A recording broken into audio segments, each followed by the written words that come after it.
afaan ifee jira akkasuma. Itti fufi. Maal hin jaa? Eessa jirra maal godhaa jirra?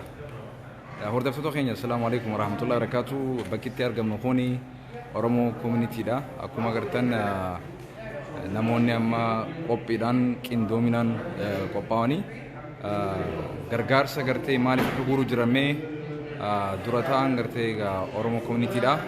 Waan kana keessa akka nuuf ibsu Dr. Obsa asitti argamee isa bira jirra. Mee Dr. Hawaasni hedduun quban qabuunsaa hedduu. Yaa irra guddina maxxansa isaa namni gaafataa jira. Wanni kun akkamitti Facebook irratti maxxanii jaani. Wanni kun akkuma beektanitti qabsoo biyya keessaatiif kaasillee akka kallachaa ta'e ka deemaa jiru qeeroodha. Qeeroo qubee Minnesota jaaniiti Facebook page qabanii information hedduu achirra fe'an nuti immoo achi jala seennee share godhuu qabna takka amma obboleessa kiyya tokkorraa feedbackiin argadheerraa kunoo dura gumaachi jalqabee jira. Sirri. Obboleessi keenya Abdulaziz Cedar Transportation namni qabu cheeka $1,000 nuuf barreessee jira. Allahu akbar. Rabbiin bakka inni irraa baase dachee rabbi haa kafaluu fi akkuma beektanitti qeeroo Minnesotaadhaa hawaasa hojii ta'uudhaan waan hedduu hojjechaa jiranii qabsoon nuti hiriira ba'u waan tokko garuu dura tarkaanfachuudhaaf tarsiimoo nuti lafa kaannee deemnu wanni barbaachisaa diinagdee sangaa foontaati irraa qooda fudhadhaa ka halaala jirullee namoota naannoo sana jiru itti dhawanii deemaa gumaacha kana akka jedhamu yeroo torbaan tokko dura ture gumaacha kana akkuma yaadattan wanni goonee fi sirni ittiin to'annaan jirtu ka ijoollee fi manguddoon nama duratti abuuramanii akka qoreetti filaman sun haala amansiisaadhaan akka hojjetuu fi ammaan tanarraa warri cheeka katabu namni tokko koompitara irratti maqaa nama sanii guura namni itti aanu immoo risiita mura risiita san koosaayin godheeti kanna achi meejara kana gaafannoo akkaataatti guuran yaa so seentaraal irra ka jiru ammoo koompitara kuni koompitara sanii koompitara kanarraa wanni dhufni achi maalanii walitti qabame mee akkanaa siinu daawwattoota keenyaaf na ibsama fakkeenyaaf mee ati kafaluu barbaaddaa jennu amma wani kafaluu barbaade kaashiin kafaluu fedhamiti kaashii kiyyaaniin dhufu Okay. Asitti maqaan irraa galmaan. Okay. Obboleettiin teenya maqaa si galmeesti. Isin maqaan galmeessiteeti. Dhiifama. Ka nagahee muru saniitu na galmeessee maqaa kiyya telefoona galmeessee maallaqa narraa fuudha. Maallaqa san immoo kompiitara galmeesseeti silkii fuutee nu dabarsu maallaqa nuti aksita kana deemu. Kunoo qajeelfama na sirreesse. Dura hoggaa namni dura dhufu nama kunoo kompiitara harkaa qabu kana dhufa. Namni kun immoo odeeffannoo barbaachisa. Amma maqaa keenya galmeessa jechuudha. Maqaa fi telefoona keetii fi hanga kan nu deemu.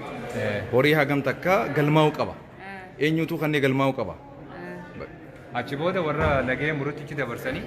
Okay. So amma horii ati isa kan ni ta'e jechuudha. Horii san. Mee galmeessi Dr. Obsa naa galmeessi maqaa. Obsa Hassan. Nambara ta'e? Jaha tokko lama duwwaa jaha. Amma Dr. Obsaan isi bira dhufee dura ni galmaa jechuudha. Horii kana eenyutu kannaa galmaa'uu qaba. Transparency jiraachuu qaba. Meeqaatu guuramne akkuma dhufee kan osoo hin taane horiin meeqa akka ta'e beekamuu qaba. Eenyutu akka kannees maaliif ragaan jiraachuu qaba jechuudha. Horiin keessan eessa dhaqaa kana hunda qabachuudhaaf. Okay, kun ola waan harkaa qabu barreessite maqaa telefoonaa fi maallaqa sana. Maashaallah. Isin rasiita inni katabuu fi waan asirra jiru maash ta'uu qaba. Inni narraa fuudheeti. Gatiin ati achirra barreessitee fi gatiin inni asii kafalu wal fakkaatu qaba. Inni lakkaawee fi rasiita katabaa. Maashaallah. Lakkaawee katabiif rasiita. Kun egaa Dr. Obsaan qarshii 20 kan osoo hin taane isinuma garsiisuuf. Fakkeenyaaf isin garsiisaa jira daawwattoota keenya.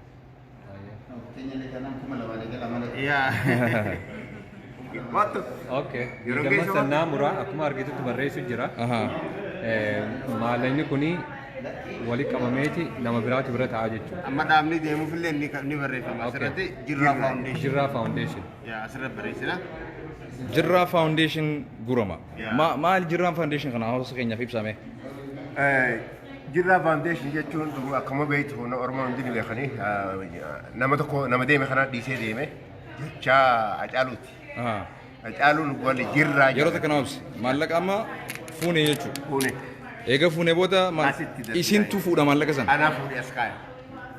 As keessan. As keessa deebi'ee namtichaaf illee odeeffannoo barbaadu yoo jiraate maaliif akka maallaqa kana kafalaa jiru. Doktor isinittiin deebi'a galatooma akkasuma naa ibsaa yeroo takka naa ibsaa. Maallaqa kana maaliif akka fuudhaa jiru namtichi yoo baruu barbaade isinitti himna hubatee deemaa jechuudha. Eessatti akka deemu maallaqa gabaabumatti jirraa faawundeeshinii kun jechaa caaluutu irraa fuudha. Nama tokko waan inni dhiisee deeme itti fayyadamuun barbaachisaadha. Jecha ajaa'ibaati jecha gartee ammallee tokkummaa Oromoo mul'isu ni jirraa hin dhumne inni deemus ni jiraa jechuudha.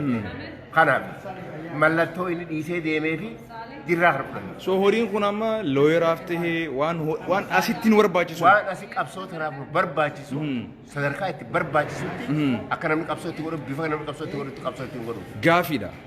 Wanni kun galmaa'ee seeraa mootummaan horii kana guruu keessan ni beekaa. Wanni dhoofaan jiru wanni sodaatan hin jiru. Jirraan yoo isteeta Minisootaa seente jirraa faawundeeshinii ni agartaa jechuudha ta'uu yemma. So namni sodaatu hin qabu jechuudha. Wanni kun seeraan mootummaan deeggarsa godhee Walummaa satti dabarte faawundeeshinii guyyaa irraa dabarsine isa isa qopheeffachuuf jirraa faawundeeshinii kana qopheessine qubeen nu qopheesse maashaallah.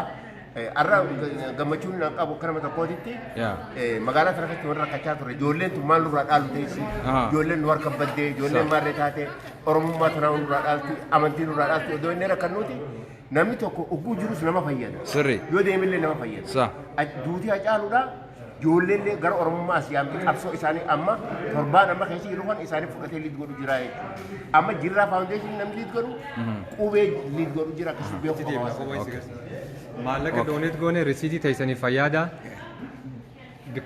bikka maalin itti beesni beeyna jechuudha. Yoo gammana dhufne ka sheekaan katabee fi ka kaashaan katabe hundinuu centralized state kompiitarri walitti haasa'u jechuudha. Amma dur waan guurame si beena jechuudha. Waan guurame nama lameen osoo seene kanarraa waan guurame tootaal isaa achirratti himanii maqaa namaatii fi wannallee akkasitti agarsiisaa deema. Ka sheekaa, ka credit cardiitii fi ka kaashiitii jechuudha. So sistamni akkanatti lafa well organized. So namnummaan thank you. Namnummaan dhufee akka kan labsuun nu hafe so warri sheekaa achi jira. Mee jara kana keessa qarra naa beeyti. Jarri kuni yoo namni kaashaan qabaanne cheeka fuudhee jechuudha. Cheeka fuudhe. So cheek olli ija akkuma reefuun tana ka kaashaa kafaletti namni dura asirra register ta'a. Inni maqaa nama sanii maqaa fi telefoona fudhateeti meeqa akka kafalus achi keessa galmeesse nama risiitii murtiitti dabarsa jechuudha. Namni risiitii sun muruu wanni spelling if wanni hundi wal qixa ta'u inni verify godhe achi booda isatti wal deebiti jechuudha. Very nice. Isatti cheeka walitti qabaa jechuudha. Okay. Kanneen warra cheekaati warri kaardii ta'u. Warri kaardii dha kuno as jira warri kaardii muru kuno warri kaashaappiidha jechuudha. Namni bilbilaan isin bilbilee kafaluu danda'a. Informationa kanneen osoo informationa keessan kan ittiin namni bilbilaan osoo jiraate. Kaashaappi. Or what's the name of the Kashaapin maqaan yoo namni bakka fagoo jiraate Kashaappiidhaan. Can I see that? Yeah. So Jirra 2020. So daawwattoota keenya namni Kashaappii gubbaanillee gumaachuu barbaadan Jirra 2020 kanaan asirratti gartee hirmaattanii gumaachuu dandeessan warri fagoo jirtan. Galatooma. So doctor alle gabbaanii yeroo ta'u. Okay. Yeroo uummata himtu san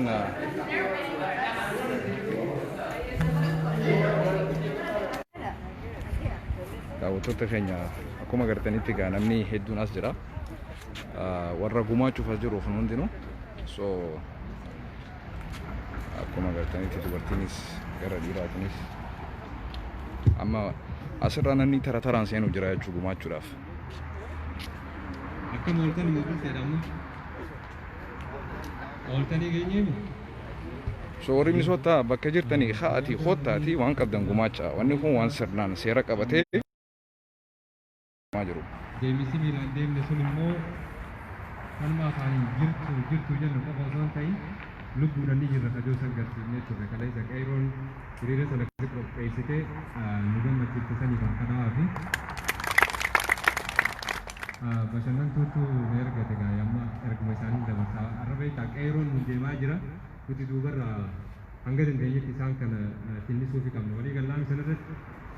Okay, mana keessa immoo wanni qophaa'ee jiru haala ittiin gumaachaa kana torbaan ofirra aansinee turre haalota barbaachisuun wal qixxeeffatanii keessatti qophaa'anii jiranii namni kireedit kaardii malee kaashaa sheekaa fi kaashiidhaan kennuu dandeessanii haala to'annaadhaas kompiitaraan qopheeffatanii namni duratti dhuftan kompiitaraan haa qabu namni sun maqaa fi telefoonni galmeessaa hagam waggaa gumaachi deemtanis achirra barreesseetu abbicha nagee barreessitutti dabarsaa namni nagee san isinii qoree tolchaa namni immoo kompiitarra barreessisuun odeeffannoon isinirraa fuudhan sun walqixa kan ta'e jirtu adda baafateetu achi booda risiitii san isinii kennanii maallaqni kaashiin ta'uu cheekaan ta'uu wanni isin kennitan sun akkasitti bakka sanitti walitti qabamaa maqaa waan kanaa maal jedhanii ni beektu Jirraa Foundation.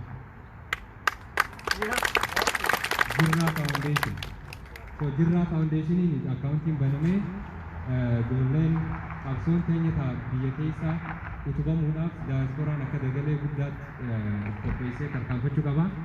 San irratti hojjetamee koree isin gadda keessaa filtan isaanii fi ijoolleen dargaggoon achiin geessee jirti nuti warri boordii waldaa hawaasummaa keessa jirru immoo halaalummaa gargaaruu fi keessa jiraachuudha.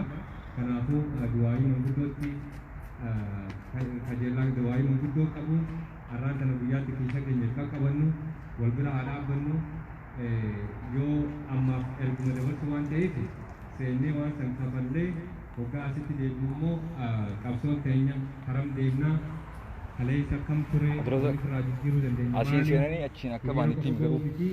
Biyya tana keessatti warri ilkaan qaratee qabsoo teenya ta'a ilmaan keenya biyya nyaachaa jirtu tana akka biqiltee waliin jenne godhu tattaafachaa jiru kana ni jirra jennee dura dhaabbachuu qabna.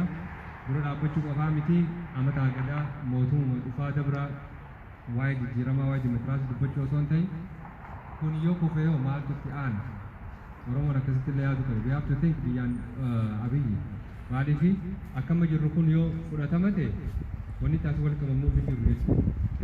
Wanni biyya keessatti deemaa nu gadhiisee tunnuun taatu wanni haacaaluu nyaate nuun taatu jennee taasisa wal qabamnee miti. Eega wanni nuun taane tun qerbetti deebite maaltu itti aana akka jiru namni gaafachuu qaba. Achi gahuu dura immoo wantoota immediately ta'uu qaban akka jira. Warri nurraa hidhame akka gadhiifamu wataaddarri biyya keessa gadhiisanii uummata galata hooggan sunurraa ka'u san hundaa'u booda deebinee halaanaa soina ammaaf gaarra deebi'uudhaaf ijoolleen keessaa qophootee jirti. Murna sadiitti waa qopheeffatanii warri kaashiin dhufe kaashii kafalu warri kaashaaf jedhanii aappii telefoona irratti warri qabdan achi keessatti jirra 2020 ta'uun kafaluu dandeessanaaf keessaniitu garuu yoo keessa seentanii kafaltan wayyaa warri cheekaan dhuftanii qophaa'anii jiran jechuudha. Akkasumatti gaa wal duraa duubaan haa goonu fayyaa daangaa. Kanatu maammise bareedaadha. Ayya nama afaan Ingiliffaa dhabuutti himaa ta'u.